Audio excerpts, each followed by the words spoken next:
Alrighty, so first we're gonna start this off by explaining something, as I am new to this whole YouTube thing. Editing is not a strong suit of mine, so this is all going to be recorded on an iPhone 11. There will be pretty much jack shit for editing, and you just have to suck it up. I also have no mic. But now that that's over, I'm going to explain my first video. So in the first video, you can very clearly see that they are flipping over a wrecked Dodge truck. What happened there was a little bit of speeding mixed with some bad weather conditions. I had decided to go for a drive in my 2001 Dodge Ram 2500. It was a gasser V8 and just rear wheel drive, unfortunately. That kind of sucked. But I was kind of flying through those hills, doing some not so okay speeds. Turns out 55, 60, not okay back there. I topped a hill and there was a left turn. I was doing 60 when I topped the hill. I hit the brakes and started to slide as I came around the turn because it had just rained slightly, enough to bring the oils out of the road, but not enough to wash it away. And there was also gravel on the turn. So a mix of just coming up over the hill, going way too fast, and pretty much lifting the center of gravity on my truck, and bad road conditions wound out having me spin out and flip in a ditch. I was relatively okay. I mean, mentally no, but we're good. But now today, the focal point of this video is going to be, after about 2 months, maybe 3, I finally decided it's about time to get a new truck. So, let me introduce you to the truck I just picked up yesterday. It is a 1982 Chevy square body. You know, got that nice patina. You can see got some fender rust. Got a little bit of a rust hole right there. Windshield's not perfect. I don't know if you can see it in the video, but there are a couple chips in the windshield. I don't know what this is for. It also has no antenna, which is why the radio doesn't work. You know, common things on a square body. She got some rust everywhere. Cool thing though, this is not just any square body. This is the highest trim you could get. It is a Silverado, and it is also a 6.2 liter diesel. It has 4-wheel drive, which is an improvement over my old truck. It also has 2 fuel tanks. Yet again, another improvement over my old truck. It will definitely need some TLC. I mean, doors, if you look down there, there's some scraping. The driver door is sagging, and it's kind of a pain in the ass to shut. This is my interior. This is the cleanest interior I have ever seen on a square body. And this truck was only $4,000. I'm luckier than shit when it comes to finding stuff, apparently. You know, driver door has some problems. A little bit of rust on the corner down there. Strap's a little damaged here. The driver's side triangle window is missing a pin down here. It rusted off, and so now when I open it, I'm not going to demonstrate that, but it is a pain in the ass to get back into the right position because it sags and kind of falls. The driver's side window, something's wrong with the motor. It gets to about here and stops and starts to make a grinding noise. You can force it down to about here before it just won't go any farther. That's that. Passenger side, it's missing a handle on the triangle window, but that's in the glove box, so it's not a big problem. The bottom corner of the door, like this one, is rusted, but it's worse. It's like missing the entire corner. Whatever. It's a feature. in Rust we trust, as a good friend says. You've got aftermarket radio, which is unfortunate. It's also coming apart, and well, between not having an antenna on this damn thing, it also has a damaged cassette deck. I don't know why, but it will not play at all. And I put a cassette in there, and after not playing, not even trying to spin the cassette, it would not eject for the life of me. I had to pull that thing out with a screwdriver, so, you know, pain. As you can clearly see, the fuel gauge is definitely broken. It is stuck in that position, which could be due to the right fuel tank isn't hooked up. The right fuel tank has a pinhole leak, so the previous owner, he kind of removed all of the wiring and stuff so that it's not trying to pump from that tank, which, I mean, it wouldn't anyway, but because you kind of have to switch this. This is on left hand side, right hand side. It's currently put on left hand. Only other thing I can think of that's wrong with the interior, other than, you know, a little bit of rust on your door jambs, probably gonna be this. If you notice, there's no needle. You have to gauge where it is. But, you see, who needs that?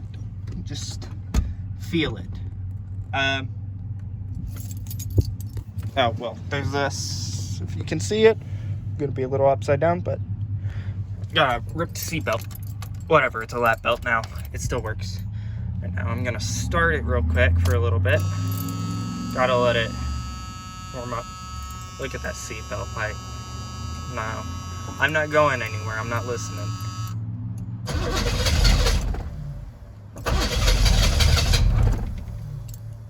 That's weird. Oh.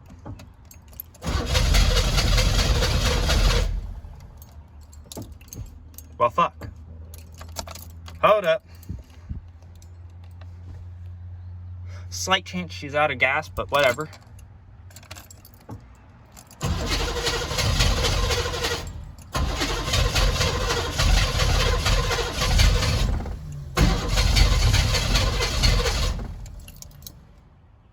Oil pressure is good. That's not a problem.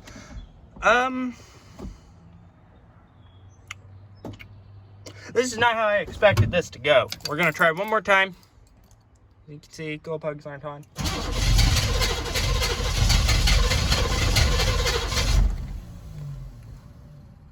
Well, she's definitely got gas. She's just not firing properly, which I'm gonna assume could be part of the reason I have glow plugs that came with the vehicle. Alright, we're gonna try it one more time because I'm not giving up on this thing. Come on, girl.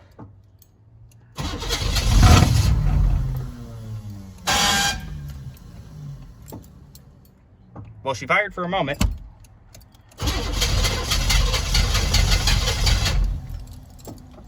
She's dead. I'm gonna assume it's out of fuel, because it fired for just a moment and then died. But we will diagnose it. So I guess you're not gonna get to really hear how it runs. I have a video recorded from yesterday. Ooh, look at that pipe action. A little warm, aren't you? It could just be it's kind of cold out today, and it's kind of an old truck, so whatever. But it needs some improvements underneath too. It's not really too rusty on the frame, surface rust, but whatever. All right, about to be really loud. Gotta slam this door. I'll get the keys out of it in a moment. Something's going on under here. I can hear clicking.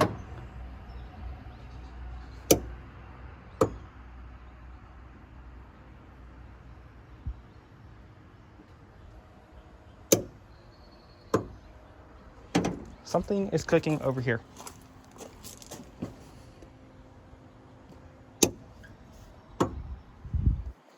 Oh, there was water on the thing. Now my shirt's wet. Oh, yay. Oh,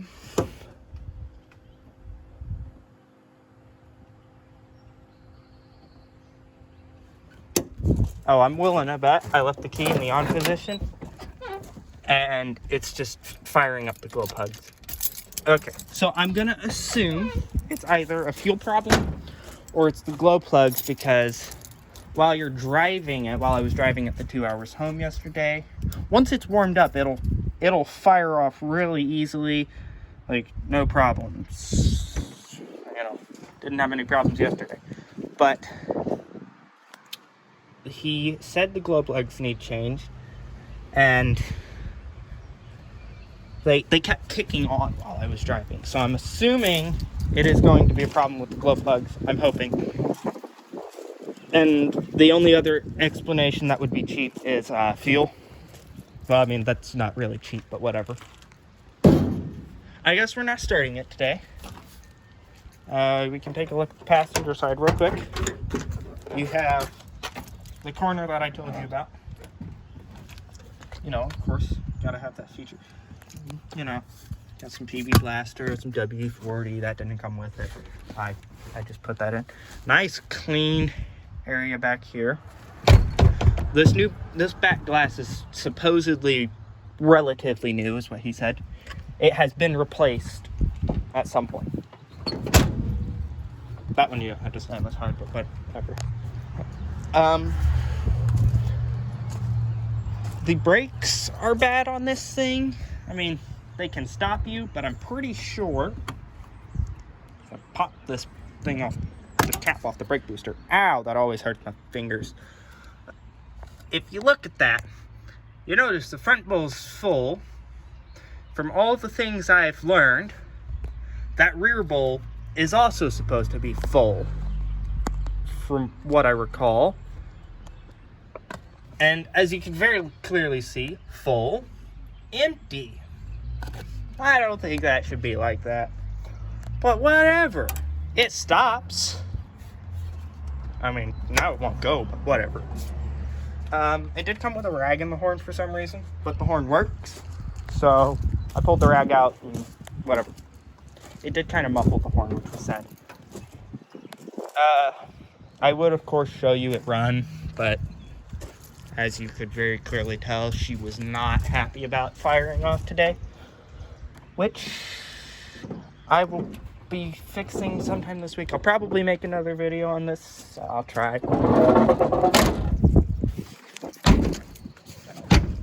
Yeah, there we go. Shutting the hood's hard. Shutting everything on this seems to be hard. We're gonna try one last time, and then we'll go over to my van if any of you possibly want to see it, or you can just get off in a moment once I'm done attempting to fire this on. We're gonna let it go for a moment. Low coolant light just flashed, but I don't think it's actually low.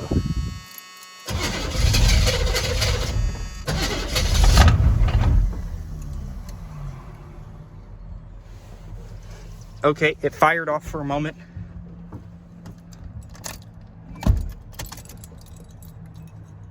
Water and fuel flashed.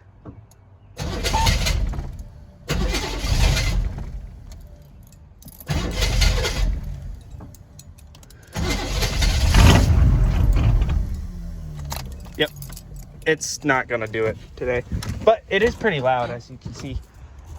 And come to think of it, it did just rain a bunch, so it is likely that there's water and fuel. And it is raining right now. That's great. I just got sprinkled. Got that shut. I guess we're not starting it today. We'll start it tomorrow. But before it rains, I'll finally let him out. Oh wow, she got some stuff coming out the pipes. She's straight piped. That's pretty cool. No cats, no mufflers, just straight out the head, down a long tube and out the side.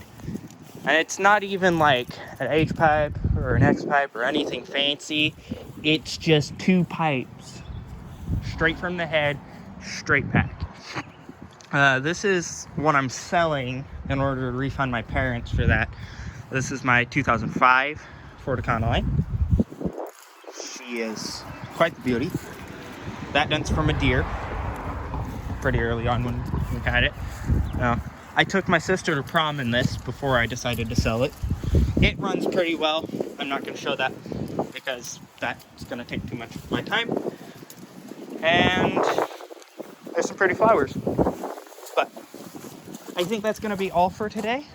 And I will probably put up a short video to go along with this of the truck actually running.